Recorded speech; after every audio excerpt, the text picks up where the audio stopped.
తెలుసా? 2025 ఒక్క ఏడాదిలో ఏకంగా 2550 కోట్ల డౌన్‌లోడ్స్ జరిగాయట. అమ్మో! అంత ఉంటుందా అనకండి. చైనీస్ యాప్స్ కూడా కలిపి లెక్కేసుకుంటే వేల కోట్ల డౌన్‌లోడ్స్ అన్నది కష్టమేమీ కాదు. ఇప్పుడు 2026లో ఈ నెంబర్ ఇంకా పెరిగిపోబోతుందని రిపోర్ట్. ఎందుకిలా జరుగుతోంది? డౌన్‌లోడ్స్ ఇంతగా ఎందుకు పెరిగిపోతున్నాయి?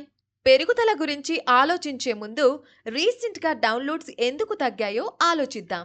దానికి కారణం మార్కెట్ సాచురేషన్ అని డేటా ఏఐ రిపోర్ట్ చెబుతోంది. ఏంటిది? ఇప్పుడు స్మార్ట్ ఫోన్ ఉన్న ప్రతి వాళ్ళు వాట్సాప్, యూట్యూబ్, ఇన్‌స్టాగ్రామ్ వంటి బేసిక్ యాప్స్ అన్నీ ఇన్‌స్టాల్ చేసుకుంటున్నారు. అందరి దగ్గర అవే కామన్ యాప్స్. ఎందుకంటే జనం రోజువారీ పనులన్నీ ఆ యాప్స్‌తో జరిగిపోతున్నాయి. అలాంటప్పుడు ఫోన్‌లోకి కొత్త వేరే యాప్స్ ఎందుకు డౌన్‌లోడ్ చేసుకోవాలి అని అనుకున్నారు జనం. ఆ పాత యాప్స్‌నే వాడుతూ కాలం గడిపేశారు. అందుకే కోవిడ్ తర్వాత 2 ఏళ్ల పాటు డౌన్‌లోడ్స్ పెరుగుదల వేగం తగ్గిపోయింది. అయితే 2025 నాటికి ట్రెండ్‌లో మార్పు వచ్చింది. మళ్ళీ డౌన్‌లోడ్స్ పెరిగిపోతున్నాయి. దీనికి కారణమేంటి?